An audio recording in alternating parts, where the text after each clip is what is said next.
gaafadhe maal inni kanaan dura oromoon hedduun ajjeefamee ture oromoon hedduun hidhatti qabamaa ture warri kanneen maaliif sitti dhaga'amaa jira jedhee of gaafannaani fakkeenyaaf eebbisaa addunyaa akkuma Haacaaluu Hundeessaa har'a kennaati ammoo gaafa isa ajjeesan ani ijoollee ture gaafa san isan beeyne ani ammoo ka hedduun itti dhaga'amaa jiru warri kanneen fa'a ani akka dhuunfaatitti akka saahiba kiyyaa naaf turan qunnamtee walirraa qabaa turre gaafa afaan publications afaan oromoo kana guddisuu qaba jennaani gaafa anjawaari qunname mee akkamti si gargaaruu danda'a jedhee na gaafate I'm at your service wama tinarraa barbaade sii godhaanaan jedhe watakka illeen hambifne na gargaare karaa platformii kana Facebook gubbaa qofarraa osoo hin ta'in warra Ameerikaa keessa jiru wajjin warra biyya keessa jiru wajjin na qunnamsiise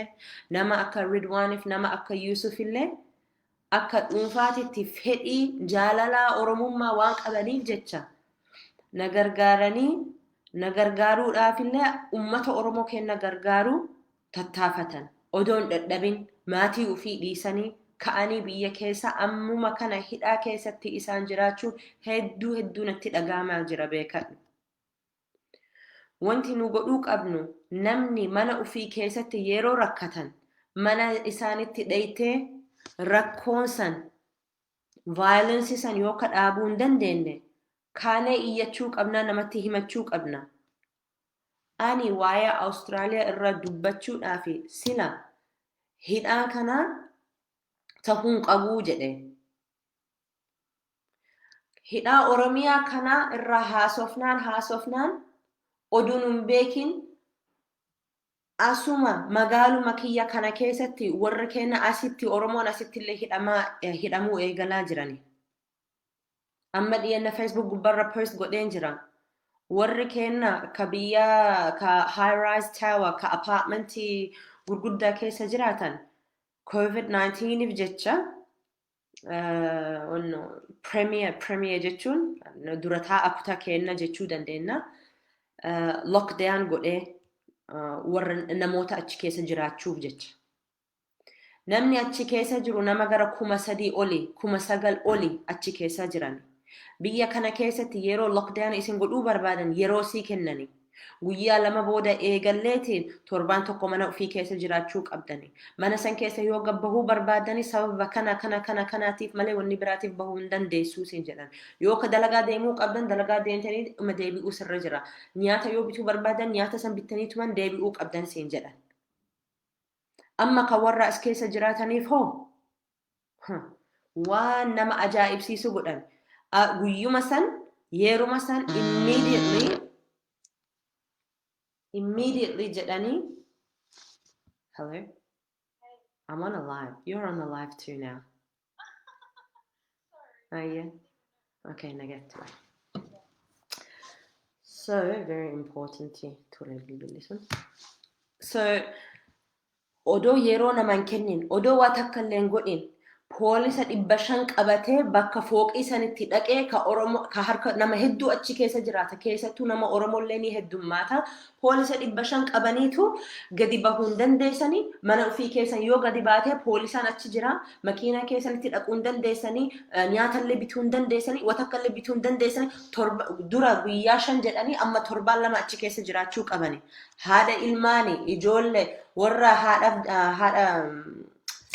haadha manaa fi abbaa manaa ka walii galuu dhabuun hedduu jira achi keessatti lock godhanii 7 fi nama warra draaga fudhatu warra farsoo barbaadanii achi keessa takka waan bahuu hin dandeenyeef jecha amma manuma san nama san bira waliin jiraatuu godhani namni ijoollee ofii qabatanii naappii bituu qabnaa waa hunda bituu qabna jedhan kana hundallee dhoorqaa jirani kun magaaluma keenya kana keessaati hedduu natti dhagaame namni isaanii amma mana ofii keessa jiran live kana ka argaa jiru rabbi isin haa jabeessu nullee si cinaa jirra nyaata faa meeshaa ijoollee kanniin faa amsa ka jedhamu North Melbourne keessatti meeshaa erguudhaaf achitti tattaafachaa jirra meeshaa akka isin dhaqqabu tattaafachaa jira wallahi hedduu na saalfachiisa biyya nagaa kana keessatti waa'ee kanarra dubbachuudhaaf hedduu na saalfachiisa rabbi isaanii rabbi isaaniif haa laaffisu nullee iyyachaa jirra ammallee ima iyyina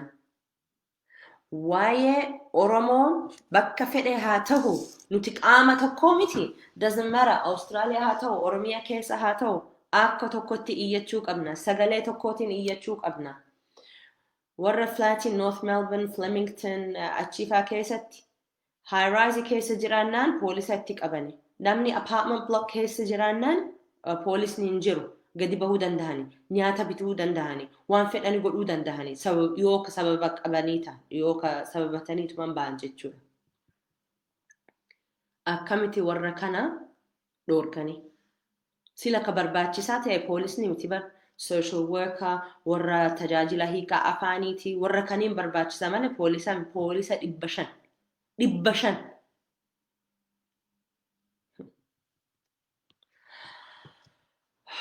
Anyways, it's really embarrassing to be honest. It's really embarrassing. Here we are sitting and fighting for our people overseas, saying that whereas here the problem's right here, and I get it. I am happy and I'm very supportive of bringing down the numbers, flattening the curve, but people need to be treated equally. We should be in this together. We should all be in lockdown. We need to be given the appropriate notice. We shouldn't have 500 police on our doorsteps. You are detained. It's not right. Ka Oromoo rakkina biyya keessa jirullee dagachuun qabnu. Sababa saniif jecha laafi ar'an seene. Ar'a biyya Austraaliyaa keessatti guyyaan dilbataati yookiin sanbata guddaa. Boru hojje dure yookiin wiixataati namni dalagatti deebi'uuf deemaa jiran.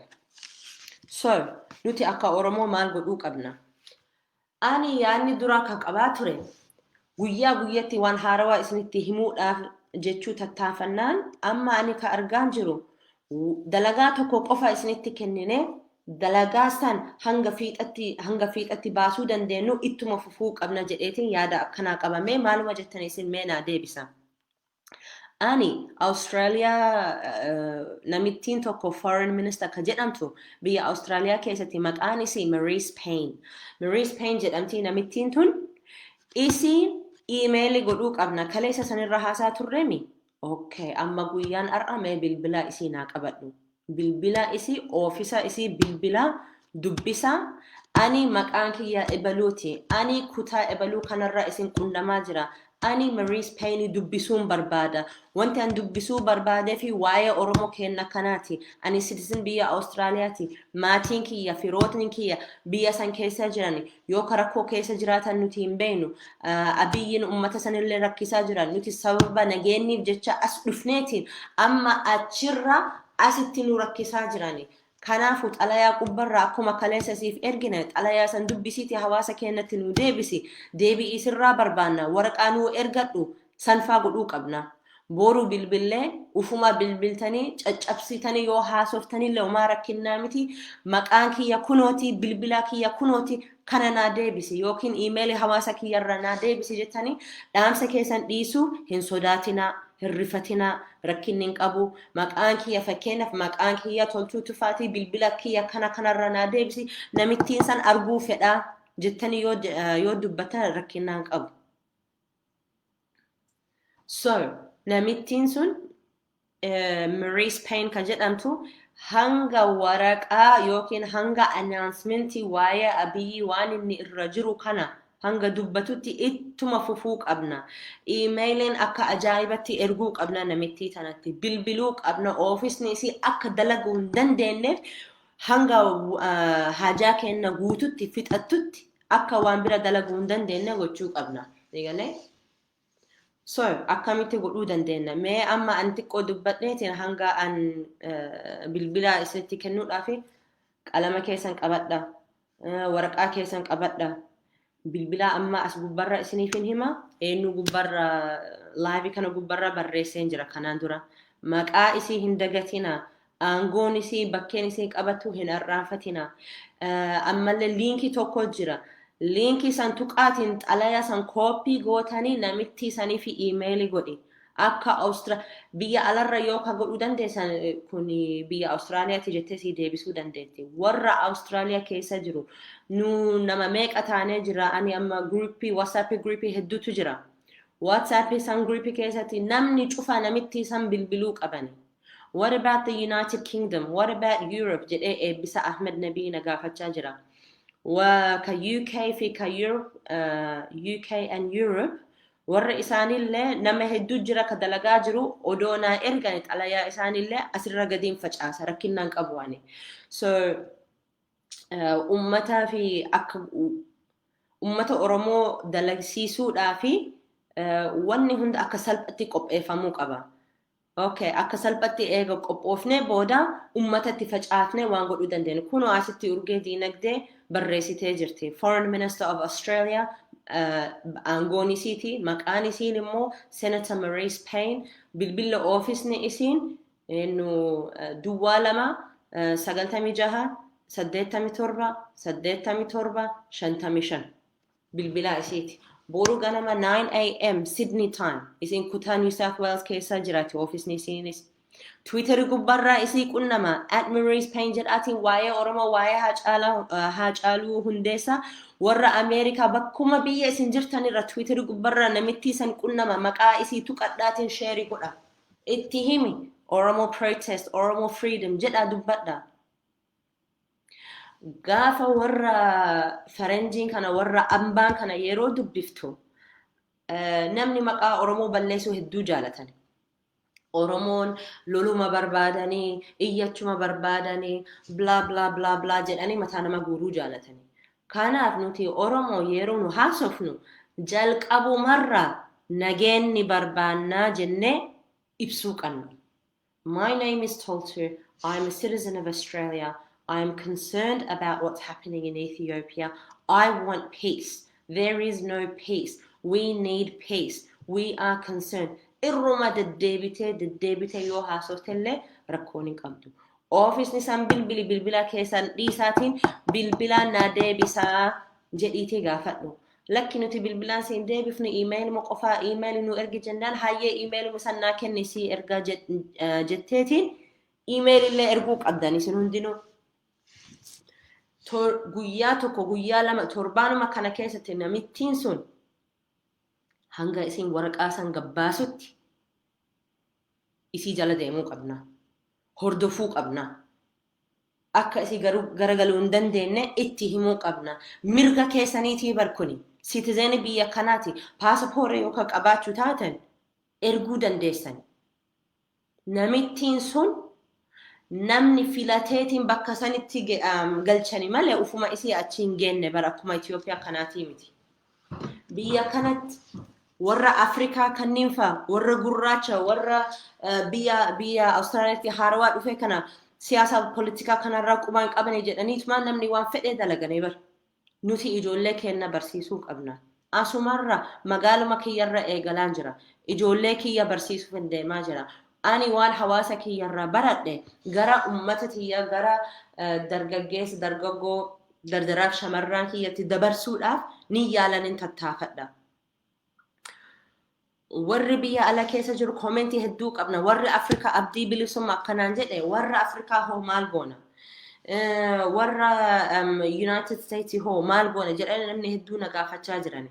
Isinillee iyyachuu qabdani. Biyyi hunda namni ka itti iyyatan ni qabani. Iyyuu keessani bu'aa qabdi barkana beekuu isinirra jira. Bu'aa qaba akka nam tokketti osoo hin tahin walirra heddummeessitee namni hedduu subjecti makana odoo gadin dhiisin yookaan itti fufaa jirtan deebii isii kennuu qabanii. Isinillee akkanumatti akkuma fedhii keessaniiti kun rakkoo kennaati please odoo nu deebiftan gammachuu hedduu qabaanna jechuun hin ta'u. Confidence qabaachuu qabda. Ani citizen biyya kanaati. Abbaan kiyya yookiin heritage kiyya background kiyya Oromoodha. Ani nageenni barbaada akkuma nageenni biyya kana keessatti argadhe nageenni biyya san akka nagaan keessa jiraatan barbaanna. Mee dubbadha. Nuti eega balbala abiyyitti dha'uu hin dandeenye akka dhuunfaatti ani dhaqee mana isaatti dhaquu eega hin dandeenye warra mana isaatti dhaquu danda'u erguu qaba. Kana godhuudhaaf humna qabna bar. Melbourne, Victoria, Sydney, Tasmania, Western Australia, bakka hunda Australia kutaa hunda ofiisii bilbiluu